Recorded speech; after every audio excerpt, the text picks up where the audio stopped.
frères et sœurs en Christ et pour des amis qui ne sont pas en Christ.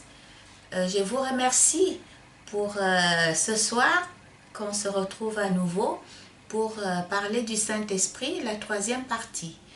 On a déjà fait 2 parties et voilà la troisième partie, c'est le Saint-Esprit. Ça va être assez technique, mais c'est pas grave, essayez seulement de suivre. Alors ce soir, je vais commencer par vous présenter l'Esprit régénère et sanctifie. C'est la suite. L'Esprit régénère et sanctifie. Alors je vous emmène dans le livre de Jean, le verset 3, le livre de Jean, le chapitre 3, versets 5 à 8. Je vais lire. Jésus répondit, en vérité, je te le dis, si un homme n'est né d'eau et d'esprit, il ne peut entrer dans le royaume de Dieu. Ce qui est né de la chair est chair, et ce qui est né de l'esprit est esprit. Ne t'étonne pas que je t'ai dit, il faut que vous naissiez de nouveau. Le vent, il souffle où il veut, et tu en entends le bruit, mais tu ne sais d'où il vient, ni où il va. Il en est ainsi de tout homme qui est né de l'esprit. Quand je vous ai dit tout à l'heure que l'Esprit régénère, c'est pour ça que le Seigneur Jésus nous parle de la nouvelle naissance. Il faut naître d'esprit. La nouvelle naissance, c'est le baptême d'eau et le baptême du Saint-Esprit est juste après. Donc, il faut naître de l'esprit. Et l'esprit régénère. Parce que une fois qu'on a l'esprit, on va se refaire. C'est une nouvelle vie qui commence. Toutes les choses anciennes sont passées. Ce sont des nouvelles choses qui commencent. Une nouvelle façon de voir, une nouvelle façon de marcher, une nouvelle façon de comprendre et de faire aussi. L'esprit sanctifie aussi. Bon, j'ai choisi aussi un autre livre, une autre lecture, 1 Corinthiens 6, le verset 11, qui dit « Et c'est là ce que vous étiez, quelques-uns d'entre vous, mais vous avez été lavés, mais vous avez été sanctifiés, mais vous avez été sanctifiés au nom du Seigneur Jésus-Christ et par l'Esprit de notre Dieu. » Alors, quand je disais que l'Esprit sanctifie, c'est justement pour ça que je vous donne ce verset, pour voir que dans la Bible, on reconnaît qu'on a été sanctifié quand on est rempli du Saint-Esprit, quand on appartient à notre Seigneur. J'ai une dernière lecture, c'est 2 Timothée 2, le verset 13, qui dit « Si nous sommes infidèles, il demeure fidèle car il ne peut se renier lui-même. » Donc, si nous sommes infidèles, lui, il est toujours fidèle parce qu'il ne peut pas se renier lui-même. Donc, je vous exhorte ce soir véritablement à chercher cette régénération de l'esprit et la sanctification aussi. J'arrive à un autre point qui dit « L'Esprit de Dieu accorde des dons en vue d'un ministère particulier. » Alors, on a toujours parlé des dons. C'est vrai que dans des églises, il y a des dons. Dieu nous a donné des dons et l'Esprit, Dieu nous distribue ces dons par son Esprit. Alors, je vais lire dans 1 Corinthiens 12, le verset 4 à 11. On va voir que les dons, on parle de dons dans la Bible. Il y a diversité de dons, mais le même esprit. Diversité de ministères, mais le même Seigneur. diversité d'opérations, mais le même Dieu qui opère tout en tous. Or, à chacun, la manifestation de l'Esprit est donnée pour l'utilité commune. En effet, à l'un est donnée par l'Esprit une parole de sagesse, à un autre une parole de connaissance, selon le même Esprit, à un autre la foi par le même Esprit, à un autre le don de guérison par le même Esprit, à un autre le don d'opérer les miracles, à un autre la prophétie, à un autre le discernement des esprits, à un autre la diversité des langues, à un autre l'interprétation des langues. Un seul et même esprit opère en toutes ces choses, les distribuant à chacun en particulier comme il veut.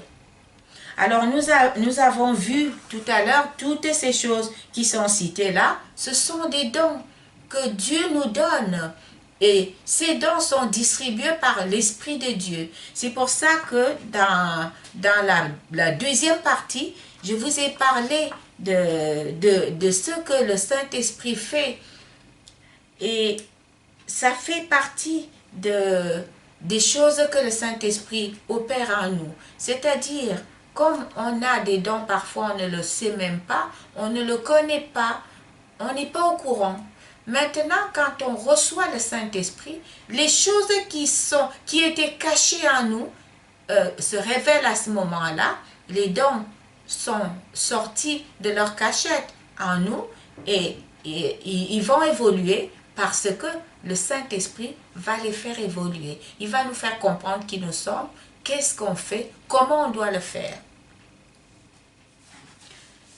Je vais lire aussi dans 1 Pierre, le chapitre 4, le verset 10, qui dit « Comme de bons dispensateurs de diverses grâces de Dieu, que chacun de vous mette au service des autres le don qu'il a reçu. » Alors je voudrais vous dire, mes frères et sœurs et mes amis, que quand vous découvrez qu'un don vous a été donné par Dieu, il ne faut pas penser qu'il est pour vous.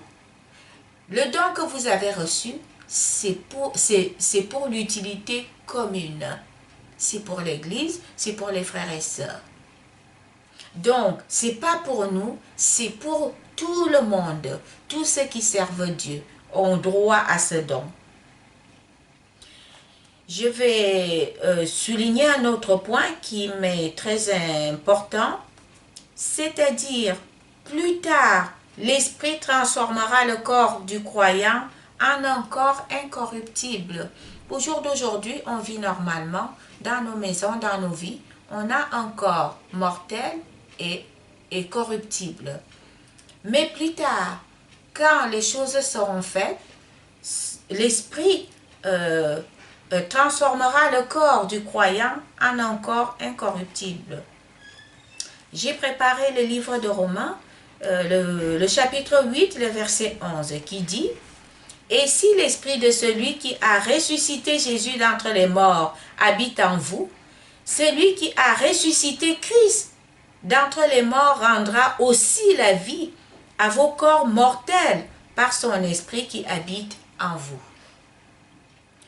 Maintenant, j'ai aussi préparé une autre lecture dans 1 Corinthiens 15, du verset 51 au verset 53 qui dit « Voici, je vous dis un mystère.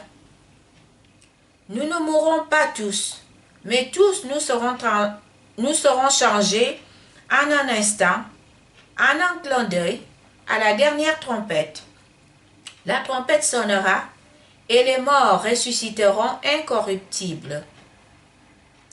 Et nous serons changés, car il faut que le corps corruptible revête l'incorruptibilité et que ce corps mortel revête l'immortalité. Donc, c'est pour ça que l'Esprit va aussi faire cela quand la trompette sonnera. Il y a un autre point, c'est l'Esprit dirige l'Église et inspire son témoignage. Quand nous avons des églises, c'est vrai que nous avons toujours envie de dire que un tel fait telle chose bien, un tel paraît comme ça, on peut lui donner tel rôle. C'est une chose. Mais laissons le Saint-Esprit distribuer ses rôles à celui que lui, il a choisi. Parce que quand Dieu choisit les gens, c'est lui qui les remplit de cet esprit pour qu'ils puissent absolument faire ce dont ils ont été appelés. Alors, dans des églises, aujourd'hui, on dit un tel peut faire ça parce qu'il paraît bien. Non, laissez le Saint-Esprit distribuer les dons. Et je reviens dans une lecture que j'ai déjà lue, c'est Acte 1, le verset 8. Parce que quand on dit l'Esprit dirige l'Église et inspire son témoignage. Et là, dans ce verset, le Seigneur Jésus nous envoie témoigner. C'est nous qui apportons le témoignage de Jésus dans les extrémités de la terre, à toute la terre entière. Alors je lis. On l'a déjà lu, mais je relis. Mais vous recevrez une puissance, le Saint-Esprit survenant sur vous, et vous serez mes témoins à Jérusalem, dans toute la Judée, dans la Samarie et jusqu'aux extrémités de la terre. Voyez, c'est ce témoignage qu'on doit apporter dans les extrémités de la terre. L'Esprit de Dieu pourvoit aussi à ces différents ministères. Il y a plusieurs ministères dans l'Église. Et c'est toujours l'Esprit de Dieu qui pourvoit à ces différents ministères. On va les lire dans Acte 13, le verset 2. Pendant qu'ils servaient le Seigneur dans leur ministère et qu'ils jeûnaient, le Saint-Esprit dit: mettez-moi à part Barnabas et Saul pour l'œuvre à laquelle je les ai appelés. Vous voyez, ça veut dire que ce n'est pas à nous de dire qui doit faire quoi. C'est le rôle du Saint-Esprit. Déjà, on a pas mal de dons dans nous et en même temps, on est des fois des appelés. Mais comme on n'a pas été rempli du Saint-Esprit, on n'a pas découvert ce qu'on devait faire. Et le jour où on est rempli du Saint-Esprit, on découvre exactement ce dont à quoi le Seigneur nous a appelés. Et à ce moment-là, le Saint-Esprit joue son rôle. Donc, là, le Saint-Esprit dit: mettez-moi Barnabas et Saul à part pour le rôle dont ils ont été appelés. Donc, vous voyez, c'est l'Esprit qui distribue tout ça. Je prends aussi 1 Corinthiens 12, du verset 28 au verset 31, qui dit: et Dieu a établi dans l'Église, premièrement les apôtres, deuxièmement les prophètes, troisièmement les docteurs, ensuite ceux qui ont le don des miracles, puis ceux qui ont le don de guérir, de secourir, de gouverner, de parler de diverses langues. Tous sont-ils apôtres? Tous sont-ils prophètes? Tous sont-ils docteurs? Tous ont-ils le don des miracles? Tous ont-ils le don de guérison? Tous parlent-ils en langue? Tous interprètent-ils? Inspirés aux dons les meilleurs. Et je vais encore vous montrer une voie par excellence. Donc vous voyez, toutes ces personnes, tous ces dons sont à l'Église. Et certains sont déjà même appelés, mais comme ils n'ont pas de Saint-Esprit, ils ne peuvent pas découvrir quel don qu'ils ont. Alors, ces dons dorment en eux. Et quand vous recevez le Saint-Esprit, vous vous retrouvez à cette chose qui fait vraiment l'objet de votre appel. Et c'est pour ça qu'on doit laisser le Saint-Esprit s'exprimer à l'Église, à l'Assemblée, justement pour distribuer ses dons. On va lire dans Éphésiens 4, le verset 11, qui dit « Et il a donné les uns comme apôtres, et il a donné les uns comme apôtres, les autres comme prophètes, les autres comme évangélistes, les autres comme pasteurs et docteurs pour le perfectionnement des saints en vue de l'œuvre du ministère et de l'édification du corps de Christ, jusqu'à ce que nous soyons tous parvenus à l'unité de la foi et de la connaissance du Fils de Dieu, à l'état d'homme fait, à la mesure de la stature parfaite de Christ.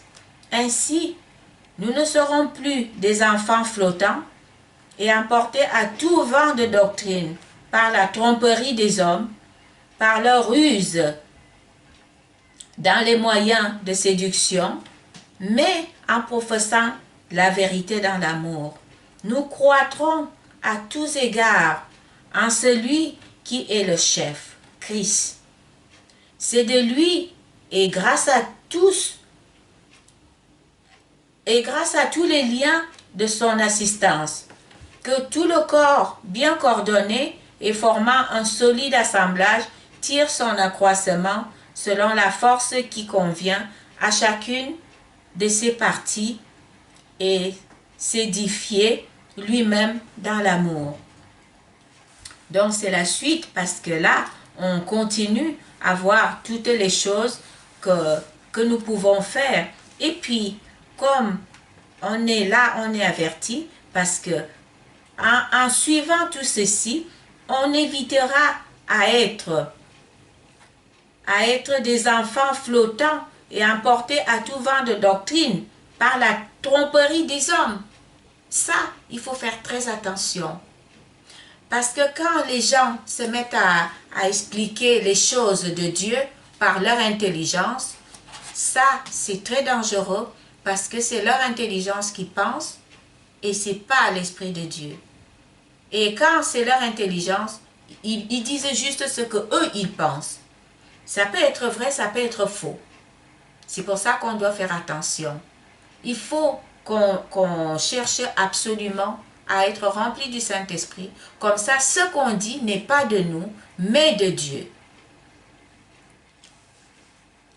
Alors, j'ai un autre point à souligner, c'est le Saint-Esprit nous aide à comprendre les Écritures.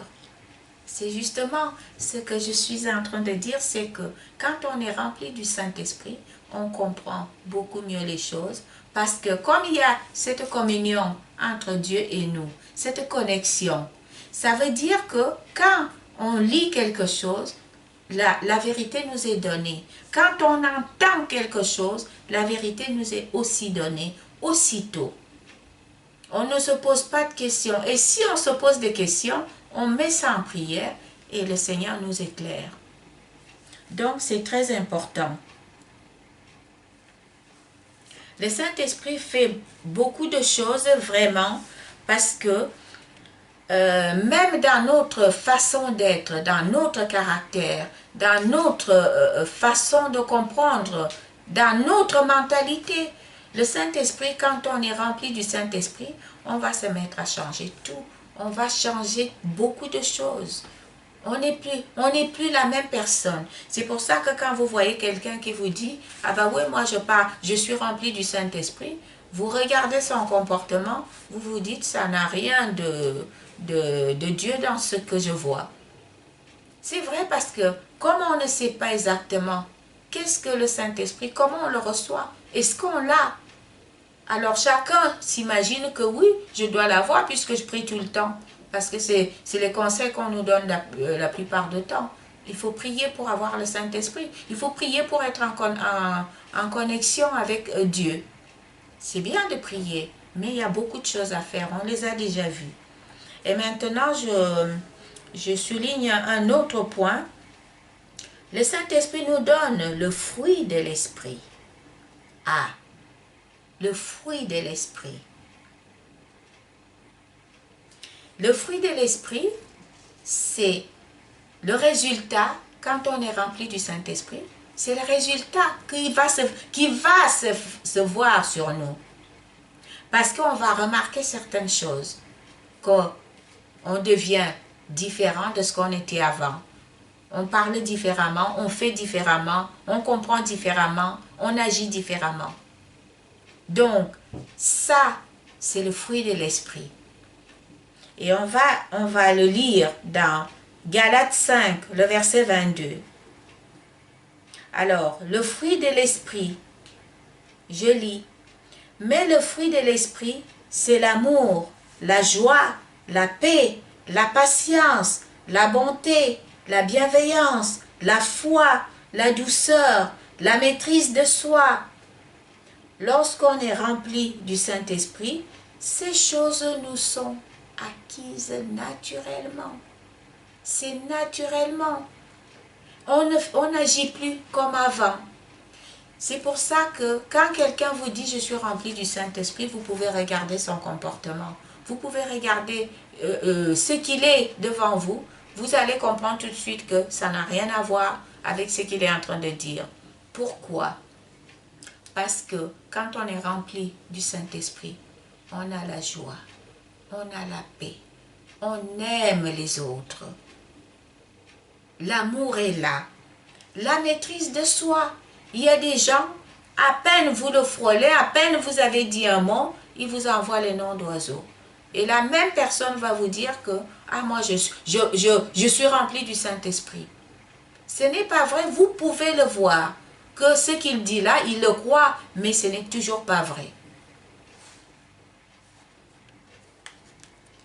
Alors, ce que je vous conseille, c'est essayons de faire tout ce que nous pouvons, vraiment, pour être remplis du Saint-Esprit. Notre marche avec le Seigneur ne sera que merveilleuse. On a aussi, je pense aussi que l'Esprit nous apprend à vivre au quotidien. C'est ce que je viens de dire. C'est-à-dire qu'il y a certaines choses qu'on fait quand on n'a pas le Saint-Esprit, on voit les choses différemment. Les désirs de la chair, on les comprend, on les vit différemment. Mais il faut savoir une chose, c'est que les désirs de la chair sont complètement différents des désirs de l'esprit. Je vais vous emmener dans Galates 5, du verset 16 au verset 21. Alors, je lis. Je dis donc, marchez selon l'esprit, et vous n'accomplirez pas de désirs de la chair, car la chair a des désirs contraires à ceux de l'esprit, et l'esprit en a de contraires à ceux de la chair. Ils sont opposés entre eux, afin que vous ne fassiez point ce que vous voudriez. Si vous êtes conduits par l'esprit, vous n'êtes point sous la loi. Or, les œuvres de la chair sont évidentes. Ce sont la débauche, l'impureté, le dérèglement, l'idolâtrie, la magie, les rivalités, les querelles, les jalousies, les animosités, les disputes, les divisions, les sectes, l'envie, l'ivrognerie, les excès de table et les choses semblables. Je vous dis d'avance, comme je l'ai déjà dit, que ceux qui commettent de telles choses n'hériteront point le royaume de Dieu. Quand on voit cette liste, cette liste-là, ça c'est le désir de la chair. C'est ce qu'on fait quand on est en chair. Et c'est pour ça qu'il ne faut pas parler de Dieu quand on est dans la chair. Parce qu'on a toutes ces choses-là. Pas forcément tous en même temps, mais on a des fois une ou deux ou plusieurs. Ça dépend.